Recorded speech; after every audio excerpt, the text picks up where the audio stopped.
దేవుని నామమునకు మహిమ కలుగును గాక. Heavenly light ministries global prayer tower ఆధ్వర్యంలో జరుగుతున్న ఉదయకాలపు స్తుతి ఆరాధన కుడికు మిమ్మల్ందరినీ ప్రేమపూర్వకంగా ఆహ్వానిస్తున్నాను.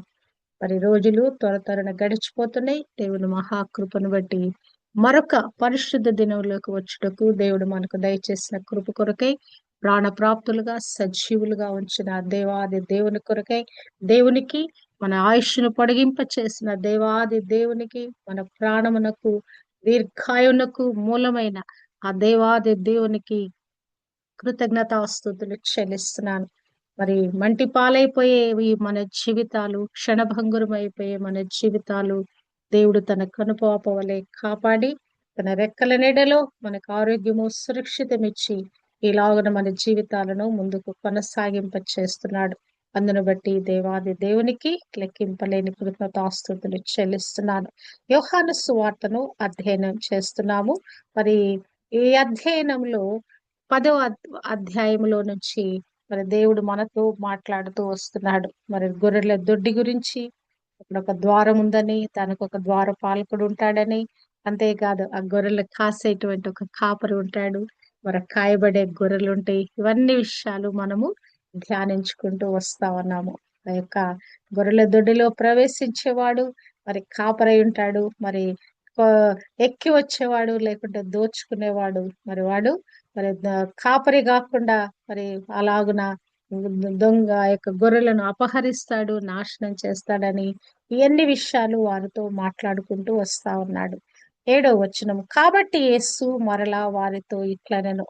మరలా అంటున్నాడంటే కొన్ని విషయాలు చెప్పాడు, చెప్పిన వాటినే మరలా చెప్తున్నాడు. నిజంగా ఈ యొక్క యోహాను సువార్త అంతా ధ్యానిస్తా ఉంటే చెప్పిన మాటలనే ప్రభు ఎన్నిసార్లు చెప్పాడో అక్కడ ఉన్నటువంటి ఆ యూదులతోటి గాని, అక్కడ ఉన్న శిష్యులతో గాని, జన సమూహంతో కానీ పదే పదే తాను ఏమై ఉన్నాడో అనేక విషయాలు మరి వారికి బోధిస్తూ అనేకమైనటువంటి ఆ మర్మాలతో కూడినటువంటి ఆ బోధలు వారికి చేస్తూ వస్తున్నాడు. అయినను వారు చాలా సార్లు విన్నట్లుగా ఉన్నారు. అందును బట్టి వారికి ప్రభు మరలా మరలా బోధిస్తూ వస్తున్నాడు. కాబట్టి యేసు మరలా వారితో ఇట్లను నేను అనుకుంటాను. మరి ఎందుకు మరి యొక్క వాక్యము ఎంత ముమ్మరంగా ప్రకటించబడుతుంది క్రైస్తవులకి, అవునా కదా? మరి అనేకమైన గ్రంథాలు ఉన్నాయి. వారికి అందరికీ యాక్సెస్ ఉండదు. ఆ గ్రంథాలన్నీ ఆ సంస్కృతిలోనో దేంట్లో ఉంటాయి. మరి అవి అందరికీ వారికి యాక్సెస్ లో ఉండవు. అందరికి అసలు వారికి చదువుకోవటానికి ఏదో ఒక చిన్న చిన్న పుస్తకాలు ఏదో కొంచెం కొన్ని శ్లోకాలు లేకుంటే కొన్ని మంత్రాలు ఏదో రాయబడి ఉంటే వాటిని వాళ్ళు వల్ల వేసుకుంటారు. కానీ కంప్లీట్ గా వారికి ఉన్నటువంటి గ్రంథాలు వారికి అందుబాటులో లేవు. కానీ క్రైస్తవులమైన మనకైతే ఈ యొక్క పరిశుద్ధ గ్రంథం అందుబాటులో ఉంది. అంతేకాదు దీన్ని వివరణ చేయటానికి, బోధించటానికి మనకి కోకొలలైన బోధకులు మరి ప్రతిదినం కూడా మనకి వాక్యము ప్రచురింపబడతా ఉంది. కరోనా నుంచి ఈ యొక్క ఆన్లైన్ కోడికల ద్వారా ఇక ఏ, ఈ యొక్క ప్రార్థనా కూడికలు ప్రార్థించుట, అంతేకాదు వాక్యం బోధించుట మరి ఇలాగున అనేది ముమ్మరంగా అయిపోయింది. ప్రతి దినము వాక్యం వినిపిస్తబడతా ఉంది. అంతకుముందు టీవీల్లో మరి వాక్యం వినిపించబడతా, తర్వాత ఇంకా రకరకాలుగా మరి యొక్క వాక్యం అనేది మనకు ముమ్మరంగా వినిపించబడతా ఉంది. ఎందుకు పదే పదే దేవుడు తన వాక్యాన్ని ప్రకటింప చేస్తా ఉన్నాడు? మరలా ఎందుకు మాట్లాడుతున్నాడంటే మనకి మందబుద్ధి ఉందండి. గ్రహించేటువంటి కెపాసిటీ కొంచెమే ఉంది. ఒక 100 మాటలు మనం వింటే అందులో ఒక 2 మాటలు మన లోపలికి ఎక్కితే కూడా కష్టం. అందుకే ప్రభువు మనతో పదే పదే మాట్లాడుతున్నాడు. ఎందుకు ఇది? జీవవాక్యం అనేది, ఈ వాక్కు జీవవాక్యం అనేది గనక అది మన లోపలికి వెళితే అది మన జీవితాలను బాగు చేస్తుంది. అది మన ఆరోగ్యాలను బాగు చేస్తుంది. మన ఆత్మీయ జీవితాన్ని దిద్దుబాటు చేస్తుంది గనక ప్రభు మరలా మరలా మనతో మాట్లాడుతున్నాడు ఆయన. కాబట్టి యేసు మరలా వారితో మాట్లాడుతున్నాడు. మరి ఇలాగున ఏమని మాట్లాడుతున్నాడంటే, గొర్రెల పోవు ద్వారమును నేనే, నాకు ముందు వచ్చిన వారందరూ దొంగలను దోచుకొని వారునై ఉన్నారు, గొర్రెలు వారి స్వరము వినలేదు. నేనే ద్వారము. ఇక బాబా, ఈ మాట ఖచ్చితంగా ప్రభు మరొకసారి చెప్తా ఉన్నాడు. నేనే ద్వారము, నా ద్వారా తప్ప ఎవరు కూడా అందులోకి ప్రవేశించడానికి వీలు లేదు. ఏంటి ఆ ద్వారము? పరలోకానికి ద్వారము, నిత్య జీవానికి ద్వారము నేనే. నా ద్వారా తప్ప ఇక లోకంలో అనేకమైనటువంటి మార్గాలు ఉన్నాయి, అనేకమైన విధాలుగా మోక్షం వెళతారని మరి యొక్క ప్రకటనలు ఉన్నాయి, గాని కేవలం నా ద్వారా తప్ప పరలోకం వెళ్ళటానికి ఇంకా వేరే విధంగా వెళ్ళటానికి ఏ మాత్రం కూడా వీలు లేని పరిస్థితి. కేవలం నా ద్వారా తప్ప ఎవరు కూడా పరలోకం వెళ్ళలేరు. ఎందుకంటే పరలోకం నుంచి దిగి వచ్చిన వాడను నేను. పరలోకం ఎలా ఉంటుందో నాకు తెలుసు. ఆ పరలోకం నివాసినై ఉన్నాను నేను. పరలోకంలో తండ్రి కుమార పరిశుద్ధాత్మతో, పరిశుద్ధాత్మతో నేను కలిసి ఉన్నాను. వారితో సమానత్వం కలిగి వారితో కలిసి నేను ఉంటూ ఉన్నవాడను. మరి మీ కొరకు నేను ఇక్కడ భూమి మీదకి దిగి వచ్చాను. ఎందుకు దిగి వచ్చాను? మరలా మిమ్మల్ని తీసుకొని వెళ్ళటానికి. ఆ మార్గం ఏంటో మీకు తెలీదు. ఆ ద్వారంలోకి మీరు ప్రవేశించలేరు గనక మిమ్మల్ని తీసుకొని వెళ్ళటానికి వచ్చాను.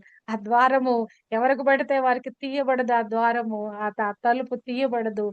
ఆ మూయబడిన ద్వారము లోపల గుండా మిమ్మల్ని తీసుకొని వెళ్ళాలంటే కేవలం నేను మాత్రమే సాధనంగా చేయబడ్డాను గనక నేనే ద్వారాన్ని కదా.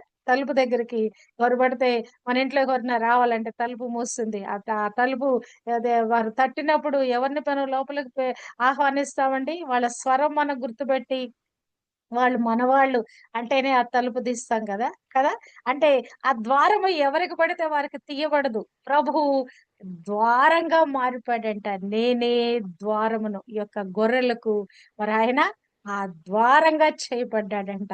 మరి ఆ గొర్రెలు బయటికి వచ్చి మరి ఆ యొక్క పచ్చిక బయలు మేయటానికి, నీళ్లు త్రాగటానికి, అంతేకాదు లోపలికి వచ్చి సురక్షితంగా మరి ఆ రాత్రి కాలం మరి నిద్రపోవటానికి, రెస్ట్ తీసుకోవటానికి, విశ్రాంతి తీసుకోవటానికి నేనే ద్వారమును. అంటే ఈ యొక్క ఈ ద్వారము నేనే ఎందుకున్నానంటే గొర్రెలను మరి ప్రొటెక్ట్ చేయటానికి, గొర్రెలను సరైన విధంగా నడిపించటానికి, ఆ లోపలికి ఆ యొక్క ద్వారములో నుండి నడిపించటానికి నేను ఐ ఆమ్ ద డోర్ కదా. ఆ ఆ ఆ ద్వారము నేనై ఉన్నాను అని ఇంకా చెప్తున్నాడు. ఆ ద్వారములో నుంచి ఎవరు వస్తారో కదా, ఆ పరలోక రాజ్యపు ఆ తలుపు ఎవరికి తీయబడుతుందంటే అందరికీ తీయబడదు. ఎవరైతే నా స్వరము విని నన్ను వెంబడించి వస్తున్నారో వారికి మాత్రమే ఆ తలుపు తీయబడుతుంది. హల్లెలూయా. కానీ గొర్రెలు అన్నిల స్వరము వినలేదు. ఇది మాత్రం ఒక ఛాలెంజింగ్ మాటగా నాకుంటదండి. గొర్రెలు వేరే వారి స్వరము వినలేదు. కేవలం నా స్వరం మాత్రమే విన్నాయండి. నిజంగానే ఈ లోకంలో అనేకమైన విధాలుగా అనేక స్వరాలు లోకంలో వినబడతా ఉన్నాయి కదా. ఆకర్షణలు ఉన్నాయి కదా, మహత్తులు ఉన్నాయి. మరి అనేక విధాలుగా మరి గలిబిలి చేసే పరిస్థితులు ఉన్నాయి. మరి వీటన్నిటిలోంచి కూడా గొర్రెలు కే- అన్యుల స్వరము వినలేదు. మరి నిజంగా క్రైస్తవుడు విశ్వాస అయిన వాడికి ఇది చాలా ప్రాముఖ్యమైన విషయం అండి. ప్రభు స్వరము తప్ప మరొక స్వరం వినకుండా, అంటే ఈ బైబిల్ మార్గం తప్ప, బైబిల్ బోధ తప్ప, మరి బైబిల్లో రాయించబడిన, బైబిల్లో ప్రకటించబడుతున్న విషయాలకు తప్ప మరి దేనికి కూడా మనము స్పందించకూడదు. ఈ యొక్క ఈ మాట మాత్రం అన్యుల స్వరము అవి ఏ మాత్రము వినవు. యెషయా 53:6 అంటాడు, మనమందరము గొర్రెల వలె త్రోవ తప్పిపోతిమి, మనలో ప్రతివాడును తన కిష్టమైన త్రోవకు తొలగెను, యెహోవా మన అందరి దోషమును అతని మీద మోపెను. అంటే చాలా సార్లు మానవునికి ఎలా ఉంటదంటే మరి ప్రక్కకు తొలగిపోయే స్వభావం ఉంటది. కొంచెం కొంచెంలోనే మన ప్రక్కకు తొలగిపోతాం. ఆలోచనలో, తలంపులో, ఇక అనేకమైన విషయాల్లో మనం తప్పిపోతానే ఉంటాం. నేనే మరి ఆ యొక్క ద్వారమునై ఉన్నాను. మరి నా గొర్రెలు ఆ ద్వారంలోంచి బయటికి లోపలికి వస్తా ఉన్నాయి. మరి ఆ గొర్రెలు నా స్వరం మాత్రమే వింటాయి, అన్యుల స్వరం వినవు. ఇది ఈ ఈ యొక్క ఈ ప్రామాణికమైన జీవితంలో మనం ఉండాలండి. ప్రభు మన గురించి ఆయన ఒక స్టేట్మెంట్ ఇస్తున్నాడు. నా గొర్రెలు నా స్వరం వింటాయి, అన్యుల స్వరం వినవు. అంటే ఆయన ఉద్దేశం ఏంటంటే నిరంతరము ఆయన కనుసన్నలలో మనం మెదగాలి. ఆయన చెప్పిన బోధలకే మనం ప్రతిస్పందించాలి. ఆయన ఆయనను పోలి మనం నడవాలని దేవుని యొక్క ఉద్దేశమైనట్లుగా మనము చూడగలము. మరలా ప్రభు అంటున్నాడు 9వ వచనములో, నేనే ద్వారమును, నా ద్వారా ఎవడైనా లోపల ప్రవేశించిన యెడల వాడు రక్షింపబడిన వాడై లోపలికి పోవచ్చు, బయటికి వచ్చొచ్చు, మేత మేయచ్చు నుండును. మరి ప్రభు మరి చెప్పిన మాటనే మరలా అంటున్నాడు, నేనే ద్వారాన్ని. నా ద్వారా ఎలా మరి గొర్రెలు వెళ్తున్నాయి, బయటికి వెళ్తున్నాయి, లోపలికి వస్తున్నాయి. లోపలికి ఎలా వస్తున్నాయి? రక్షింపబడిన వాడై లోపలికి వస్తున్నాయి. బయటికి వచ్చుచు మేత మేయిచున్నాయి కదా.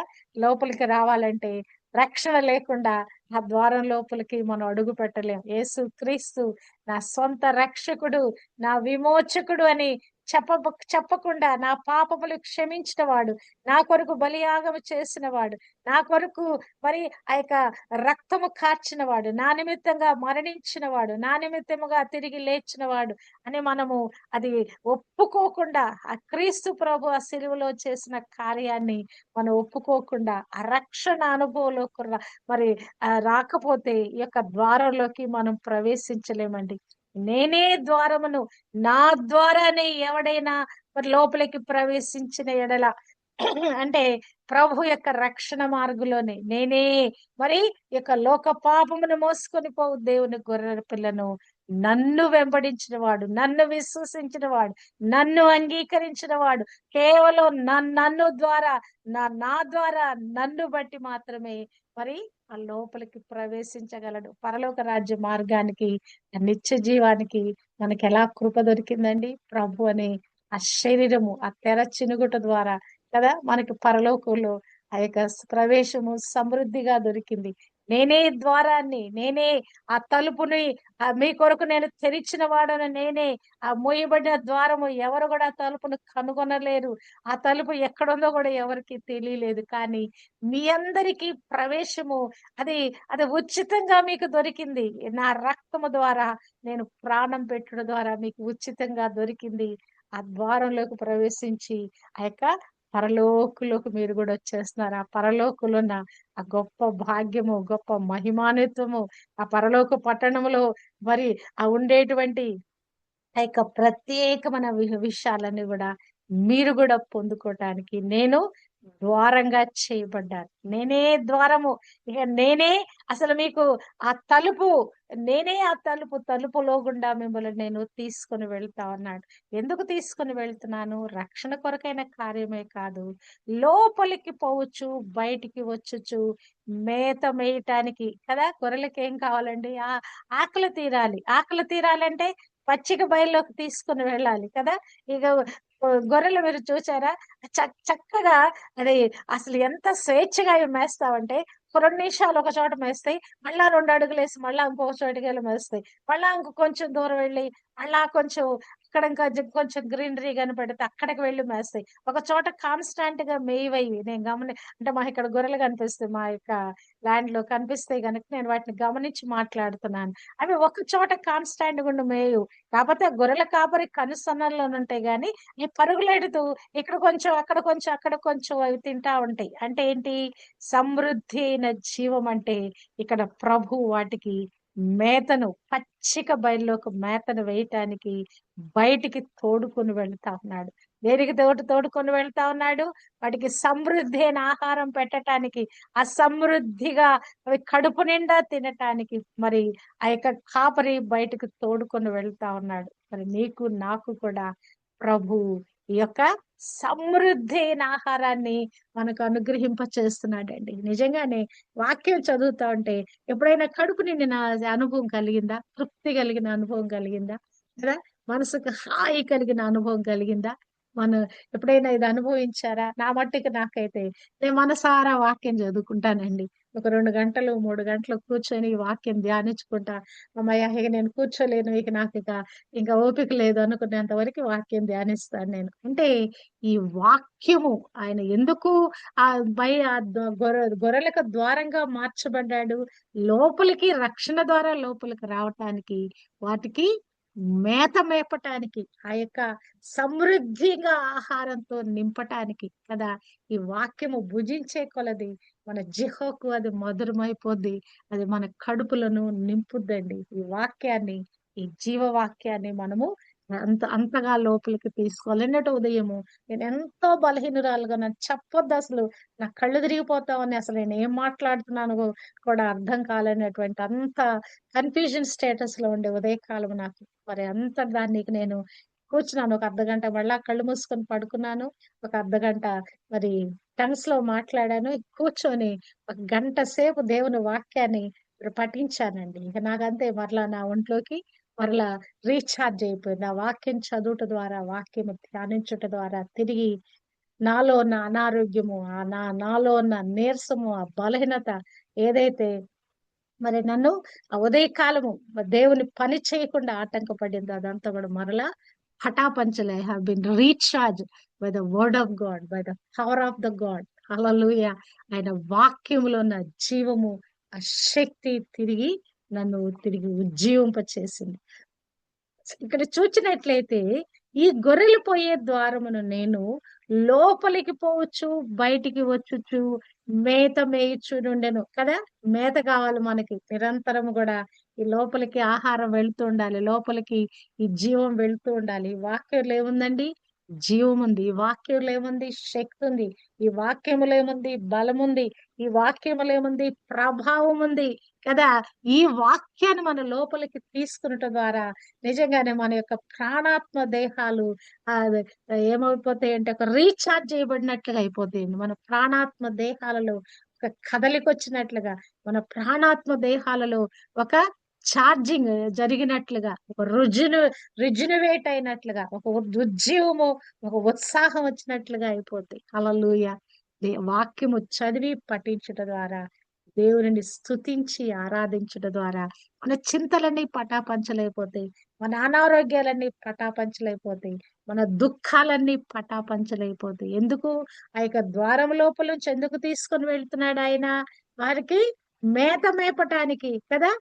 బయటకు వచ్చుచు లోపలికి వెళుతూ అవి మరి మేత మేయిచుండెను. మనం కూడా మేత మేసేవారుగా ఉండాలని, సమృద్ధి అయిన ఆహారంతో నింపబడేవారుగా ఉండాలని ప్రభు ఈ పరిశుద్ధ గ్రంథాన్ని మన కొరకు అనుగ్రహింప చేశాడు. 1600 సంవత్సరాలు, దాదాపు 40 మందికి పైగా దైవజనులు పరిశుద్ధాత్మ ప్రేరేపణతో ఒక జీవవాక్యాన్ని మనకు అనుగ్రహింప చేశారు. కొన్ని తాళపత్ర గ్రంథాలలో అక్కడ గుహల్లో దాచిపెట్టబడినవి అవి బయటకు వచ్చినాయి. తర్వాత ప్రభువే స్వయంగా మరి మోషేతో మాట్లాడి ఆ కాండాలు రాయించాడు. తర్వాత ఒక్కొక్క భక్తుడికి మరి యొక్క ప్రత్యక్షత ఇచ్చి మరి యొక్క జీవ వాక్యము మన కొరకు మరి పరిశుద్ధ గ్రంథ రూపంలో మరి రాయించి ఇవ్వబడింది. ఇప్పుడు మనము ధ్యానిస్తున్న యోహాను సువార్త అయితే ఆయన శిష్యుడైన యోహానుకి ఈ గొప్ప ప్రత్యక్షత ఇచ్చి ప్రభువు తాను ఏమై ఉన్నాడో అని అతనికి అర్థం చేయించి యోహాను సువార్త పత్రికలు, ప్రకటన గ్రంథము మన కొరకు రాయించబడి ఉన్నాయి. నిజంగానే ఇవి ధ్యానించే కొలది ప్రభుని ఇంకను మనం అర్థం చేసుకోవటానికి, ప్రభు యొక్క ప్రేమ, ప్రభు యొక్క మనస్సు, ప్రభు హృదయము, ప్రభు ఏమై ఉన్నాడు, ఆయన కొరకు, ఆయన మన కొరకు ఏం చేశాడు, మనము ఆయన కొరకు ఎలా జీవించాలనే విషయము కదా. మేత మేయిచుండెను. ఇది మనకు ఒక మేత, మన యొక్క హృదయాలను నింపే ఒక మేతగా ఒక జీవవాక్యము మన కొరకు ఇవ్వబడింది. హల్లెలూయా. మేత మేయిచ్చు బయటికి పోవచ్చు, లోపలికి వచ్చు చూడను. నా ద్వారానే వాడు లోపలికి బయటికి వస్తాడు, ఈ జీవవాక్యం చేత నింపబడతాడు. హల్లెలూయా. ఎవరైనా ఇక్కడ చూచినట్లయితే అందరికీ ఆహ్వానం. ఈ ఆహ్వానాన్ని మనము సమస్త జనులారా నా యొద్దకు రండి. ఈ లోకంలో మీరు చాలా ప్రయాసపడుతున్నారు. 28 మరి 11, 28లో రాయబడిన మత్తయి సువార్తలో రాయబడిన మాటలు. సమస్త జనులారా ఇది అందరికీ ఆహ్వానం. ఈ ద్వారంలోంచి రావటానికి అందరికీ ఆహ్వానం. ఈ యొక్క మేత మేయటానికి అందరికీ ఆహ్వానం. రండి, రండి. నా యొద్దకు రండి. మీ కడుపు నిండా అన్నం పెడతాను నేను. సమృద్ధి అయిన పానం ఇస్తాను మీకు నేను.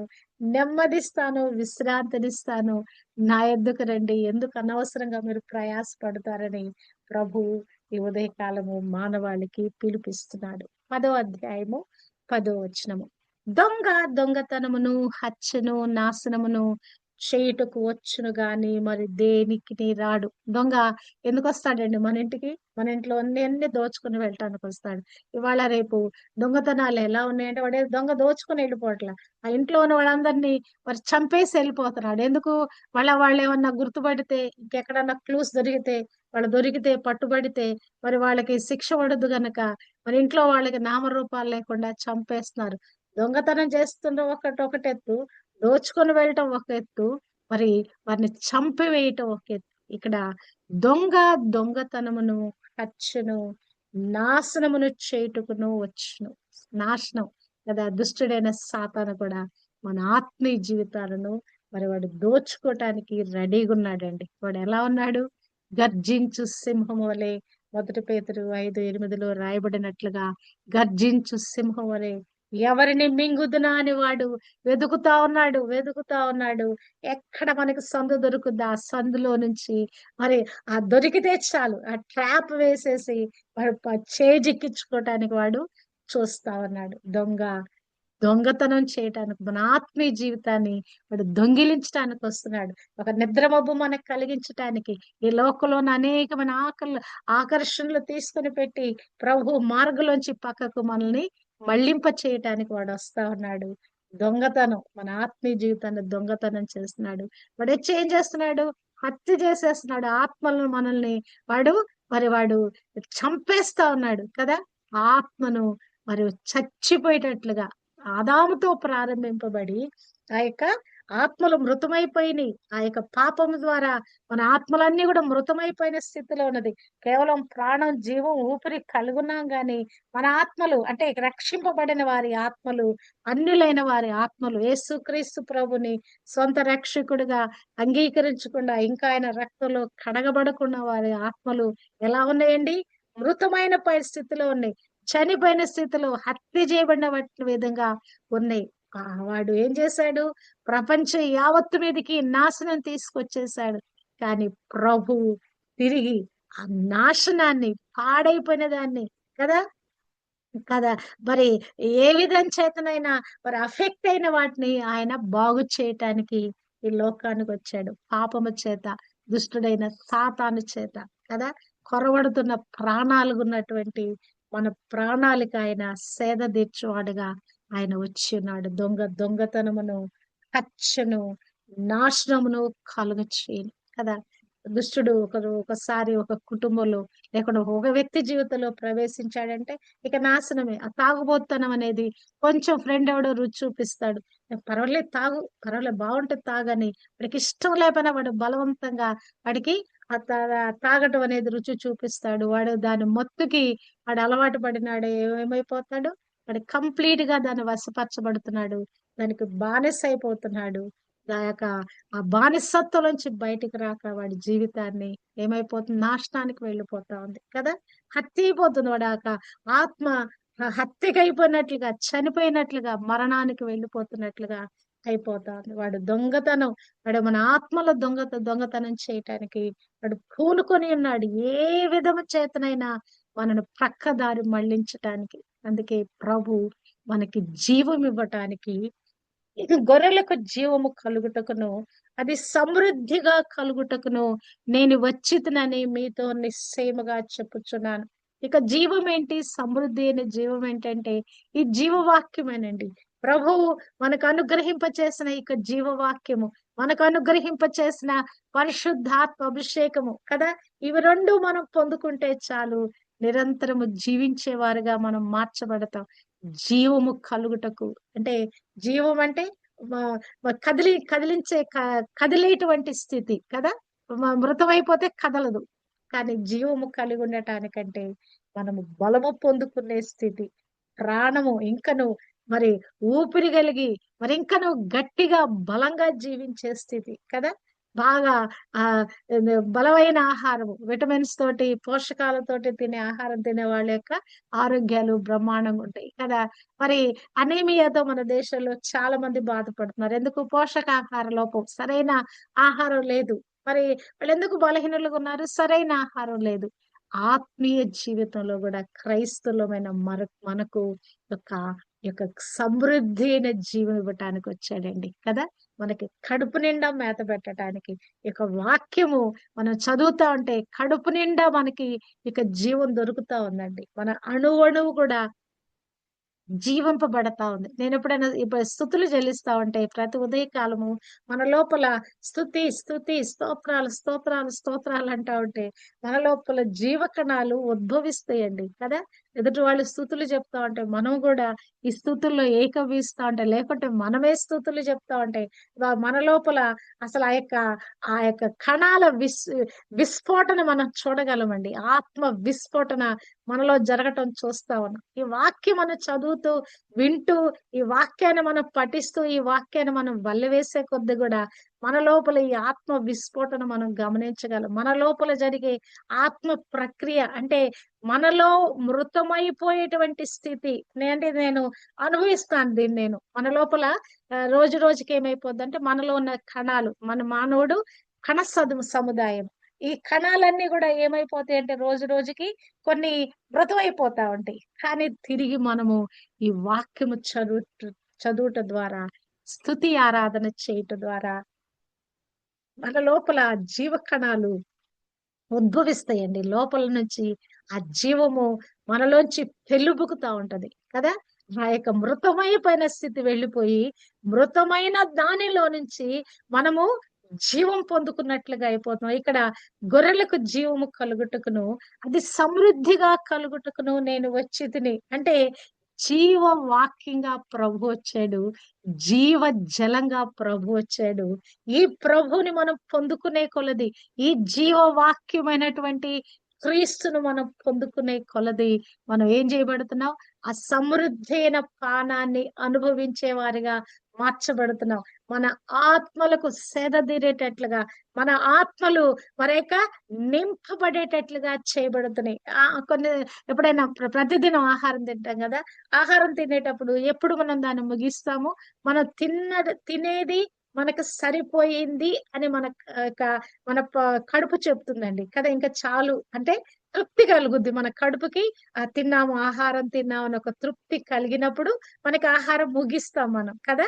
ఈ గొర్రెలకు సమృద్ధి అయిన జీవం అంటే కడుపు నిండా మనకి ఆ యొక్క మేత పెట్టడానికి ప్రభు వచ్చాడండి. అంటే ఒక తృప్తికరమైన జీవితం జీవించటానికి దేవుడు మన కొరకు ఆయన ద్వారంగా మారిపోయాడు. ప్రభు చెప్పే ఈ ఉపమానం, ఈ యొక్క సందేశంలో నేనే ద్వారమును, నేనే మరి ఆ యొక్క కాపరిని అంటే గనక మీకు కాపరిగా ఉన్న నేను మీకు ఆ పచ్చిక బయలులోకి తీసుకుని వెళ్ళి ఆ శాంతికరమైన జలముల యొద్దకు తీసుకుని వెళ్ళి నేనేం చేస్తున్నాను? మిమ్మలను ఆ యొక్క ప్రతి ఉదయకాలం మనం చెప్పినట్లుగా మన ప్రాణములకు ఆయన సేద తీర్చుచున్నాడు. హల్లెలూయా. ఆ సమృద్ధితో, ఆ సమృద్ధి అయిన జీవముతో మనలను నింపుతున్నాడు. గొర్రెలకు జీవము కలుగుటకును అది సమృద్ధిగా కలుగుటకును నేను వచ్చి ఉన్నాను. హల్లెలూయా. నిజంగా ప్రభు మనకిచ్చిన ఈ గొప్ప కృపండి. జీవవాక్యాన్ని పరిశుద్ధుడైన పరిశుద్ధాత్మ దేవుడిని మనకు అనుగ్రహింప చేయుట. ద్వితీయోపదేశకాండము 30 అధ్యాయము 19-20లో చూస్తే గనక మరి అక్కడ ప్రభు అంటున్నాడు, మరి నీ ప్రాణమునకు నీ దీర్ఘాయుష్నకు నేను మూలమునై ఉన్నాను. కావున నీవు నీవు నీ సంతానము బ్రతుకుచు నీ ప్రాణమునకు మూలమైన నీ దేవుడైన యెహోవాను ప్రేమించి ఆయన వాక్యమును విని ఆయనను హత్తుకొనున్నట్లు జీవమును కోరుకొనుడి. హల్లెలూయా!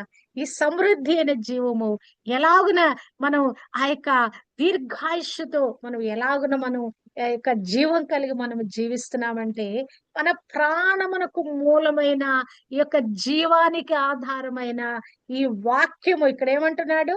ఆయన వాక్యమును విని ఆయనను హత్తుకొనున్నట్లుగా ఈ జీవమును మీరు కోరుకొనుడి. హల్లెలూయా! మన ప్రాణమునకు దీర్ఘాయువునకు దేవుడు మూలమై ఉన్నాడండి. ప్రభువు మూలమై ఉన్నాడండి. మనకి జీవము నిరంతరము జీవించు వారిగా మనల్ని చేయటానికి జీవించినంత కాలము శక్తి బలముతో జీవించు వారుగా చేయటానికి ప్రభువే జీవవాక్కుగా జీవవాక్యంగా మన కొరకు అనుగ్రహించబడ్డాడు. నిజంగానే ఈ వాక్యము చదువుట అనేది మీకు ఒకటి నేను చెప్పాను. ఖచ్చితంగా 3 అధ్యాయాలు ప్రతిదినం చదవాలి. ఇంకా ఎన్ని ఎక్కువగా చదవగలిగితే అన్ని వాక్యాలు అంతగా వాక్య పఠనం చేయండి. లేకుంటే మరి మరి 10 అధ్యాయాలు చదవండి. 3 అధ్యాయాలు చదివితే మరి సంవత్సరానికి ఒకసారి బైబిల్ కంప్లీట్ చేస్తాము. 10 అధ్యాయాలు చదివితే సంవత్సరానికి 3 సార్లు బైబిల్ కంప్లీట్ చేస్తాము. కనుక జీవవాక్యాన్ని మనం పొందుకుందాం.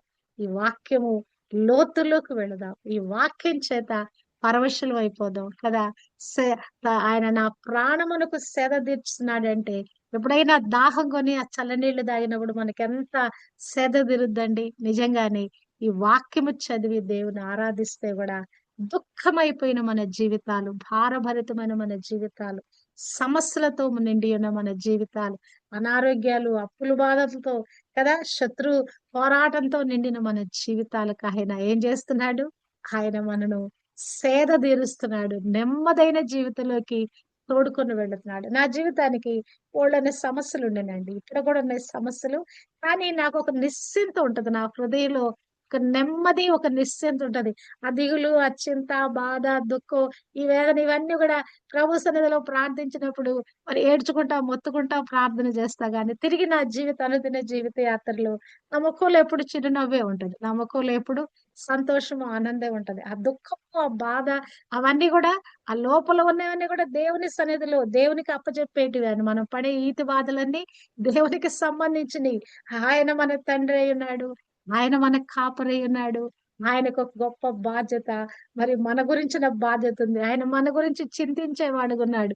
ఆయన మనకేం కావాలో, ఏ మేత కావాలో, ఏ నీళ్లు కావాలో, మరి ఎలా ప్రొవైడ్ చేయాలో ఆయనకి తెలుసు. కనుక ఆయన గొర్రెలుగా మనం మార్చబడ్డామా, రక్షింపబడ్డామా, ఒకసారి యేసు నామాన్ని ఒప్పుకొని ఆ యొక్క కుటుంబంలో మనం చేర్చబడ్డామా, మనకు నిరంతరము ఆయన సమృద్ధి అయిన జీవాన్ని, ఆయన సమృద్ధిగా మనకు ఆ మేతను అనుగ్రహింప చేస్తున్నాడు.